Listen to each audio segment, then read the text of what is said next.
Touring cinemas நேயர்களுக்கு வணக்கம். Welcome to the show viral cinema.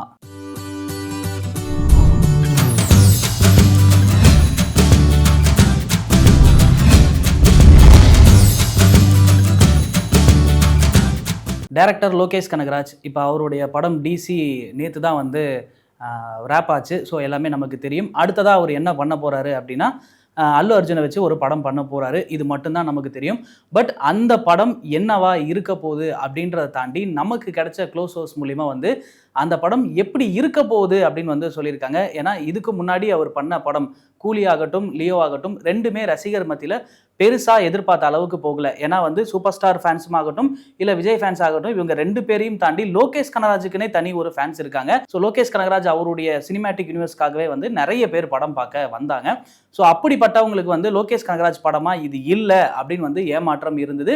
So இது அவருக்குமே வந்து தெரியும்.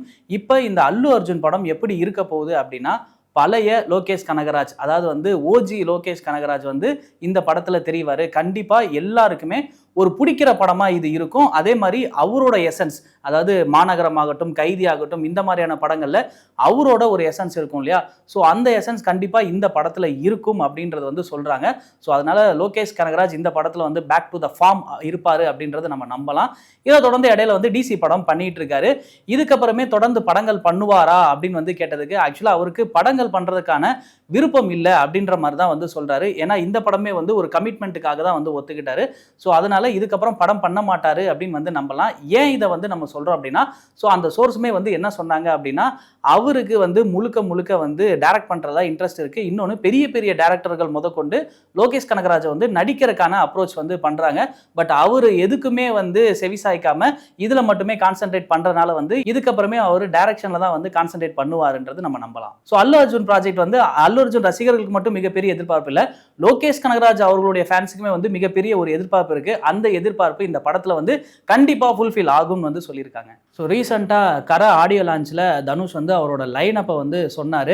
அந்த லைனப்பில் வந்துட்டு ராஜ்குமார் பெரியசாமியோட ஒரு படம் பண்ண போகிறாரு. அதுக்கப்புறமே வந்துட்டு மாரி செல்வராஜ், அதுக்கப்புறமே வந்து தமிழரசு பச்சைமுத்து, இதுக்கு இடையில வந்துட்டு வட சென்னை 2 வந்து அதுக்கப்புறம் தான் வரும் அப்படின்னு சொல்லியிருந்தாரு. அதில் இன்னொரு படத்தை வந்து மறந்துட்டாரு. ஏன்னா கொஞ்சம் ரீசெண்ட் டைமில் வந்து அப்துல் கலாமோட பயோபிக்கு ஒரு நடிக்கிற மாதிரி ஒரு போஸ்டர் வந்தது. அந்த படத்தை பற்றி எதுவுமே இவர் பேசலையே அப்படிங்கும்போது ஸோ அந்த படம் இப்போ நடக்கிறதுக்கான வாய்ப்புகள் கொஞ்சம் கம்மியாக தான் இருக்குது. இதுக்கு இடையில இன்னொரு ஒரு அப்டேட்டை கொடுக்க மறந்துட்டாரா இல்லை இது இப்போ தான் ஆரம்பிச்சதா அப்படின்றது வந்து தெரியல. ஏன்னா ஹிந்தியில் டைரக்டர் சஞ்சய் லீலா பன்சாலி அவரோட டைரக்ஷனில் ஸோ தனுஷ் அவர்கள் ஒரு படம் பண்ண போகிறாரு அப்படின்ற மாதிரி வந்து சொல்கிறாரு. ஸோ அந்த படம் வந்து எப்படி இருக்க போகுது அப்படின்னா ஒரு மித்தலாஜிக்கல் ஒரு கதையாக இருக்க போகுது அப்படின்னு வந்து சொல்கிறாங்க.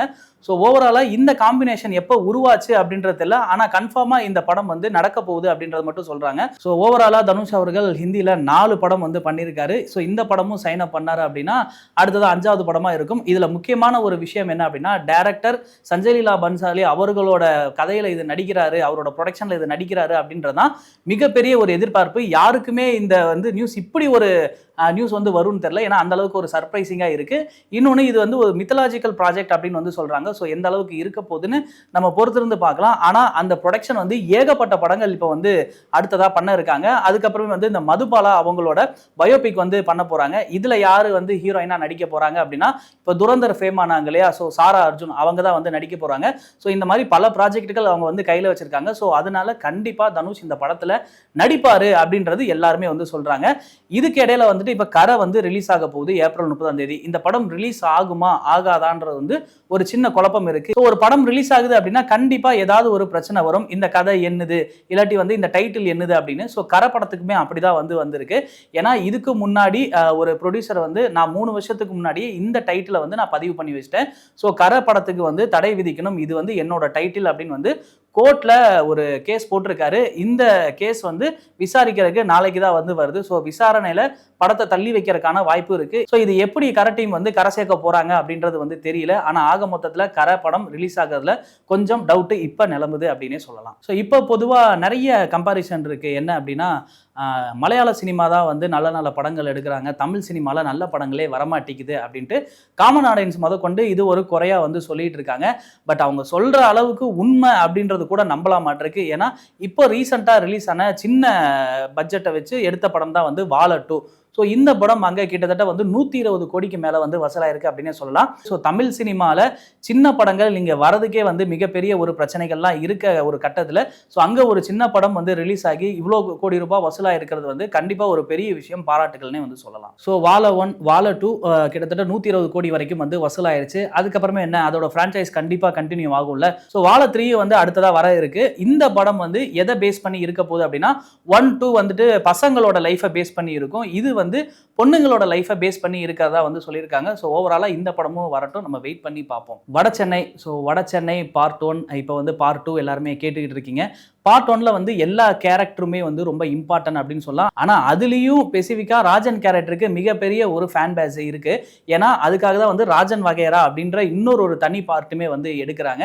சரி, இந்த ராஜன் கேரக்டர் வந்து வடசென்னை 2ல இருக்குமா இருக்காதா அப்படின்றது வந்து நம்ம அதை பொறுத்திருந்து பார்ப்போம். ஏன்னா வடசென்னை 2 எடுத்தாலுமே சரி, அதோட ஃப்ரான்ச்சைஸ் எல்லாமே எடுத்தாலும் சரி, அந்த எல்லா கேரக்டருமே அந்த படத்தில் ரெஃபரன்ஸாக கண்டிப்பாக வரதுக்கான வாய்ப்பு இருக்கும். இதை நம்ம நம்பலாம். ஆனால் அரசன் படத்தில் வந்து ராஜன் கேரக்டர் இருக்குமா இல்லையா அப்படின்ற ஒரு டவுட் எல்லாத்துக்குமே இருக்கு. சோ அரசன் படத்துக்கு நம்மளோட ஆடியன்ஸ் என்ன சொல்றாங்க அப்படின்னா நிறைய கதை சொல்லுவாங்க. ஏன்னா அரசனுக்கு வந்து பல கதைகள் இங்க நம்மளோட சோஷியல் மீடியாஸ்ல வந்து இருக்கு. சரி, அப்படி ராஜன் கேரக்டர் இந்த படத்துக்குள்ள இருக்கா இல்லையான்னு டீகோடிங் பண்ணிட்டு இருந்தவங்களுக்கு அந்த ராஜனே வந்து பதில் சொல்ற மாதிரி என்ன சொல்லியிருக்காரு அப்படின்னா, ஒரு விழா மேடையில வந்துட்டு ராஜன் கேரக்டர் அரசன் படத்துல இருக்கா இல்லையா அப்படின்னு வந்து கேட்டதுக்கு அவரு இருக்கலாம் அப்படின்றது வந்து சொல்லியிருக்காரு. அதாவது வந்து இல்ல அப்படின்னு வந்து சொல்லல.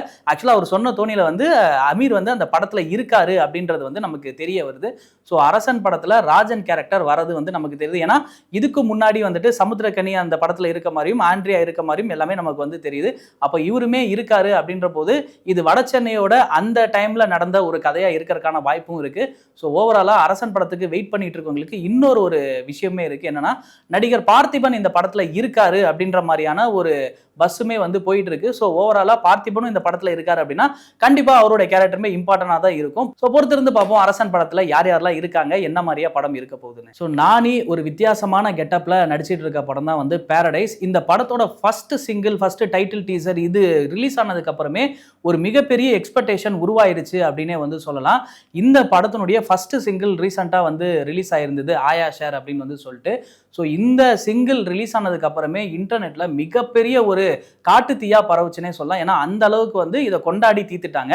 இப்போ அந்த படத்தினுடைய செகண்ட் சிங்கிள் வந்து ரிலீஸ் ஆக போகுது மே 10ஆம் தேதி. ஸோ இது எப்படி இருக்க போகுது அப்படின்றது நம்ம வெயிட் பண்ணி பார்க்கலாம். ஆனால் இந்த படத்தினுடைய மியூசிக் டைரக்டர் அனிருத். ஸோ கண்டிப்பா இந்த பாட்டையும் வந்து செதுக்குன்னு செதுக்கி இருப்பாரு. இதுவுமே இன்டர்நெட்ல ஒரு மிகப்பெரிய வைரலா போக போகுது. ஸோ அனிருத் அப்படின்னு சொல்லும் போது கண்டிப்பா ஜிவி பிரகாஷை பத்தி நம்ம பேசியே ஆகணும் இல்லையா? ஸோ அவருமே இப்போ நிறைய பெரிய பெரிய படங்களுக்கு வந்து மியூசிக் பண்றாரு. அடுத்ததாக இப்போ ரிலீஸ் ஆக இருக்க போட கர படத்துக்கும் அவர் தான் மியூசிக் டைரக்டர், விஸ்வநாதன் சன்ஸ்க்கும் வந்து அவர் தான் மியூசிக் டைரக்டர். ஸோ இதுக்கு முன்னாடி ரிலீஸ் ஆன படம் வந்து யூத் ரீசெண்டாக ரிலீஸ் ஆயிருந்தது.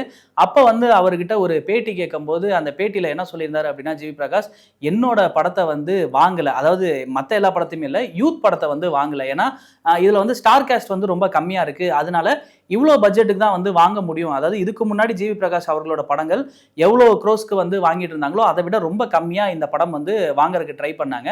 அப்போ ஜிவி பிரகாஷ் என்ன சொன்னார் அப்படின்னா, கேந்துக்கிட்ட இல்லை நீ வந்து கொடுக்க வேணாம், இதை வந்து என்னோட லேபிள்லேயே வந்து ரிலீஸ் பண்ணிக்கிறேன் அப்படின்னு வந்து சொல்லியிருந்தாரு.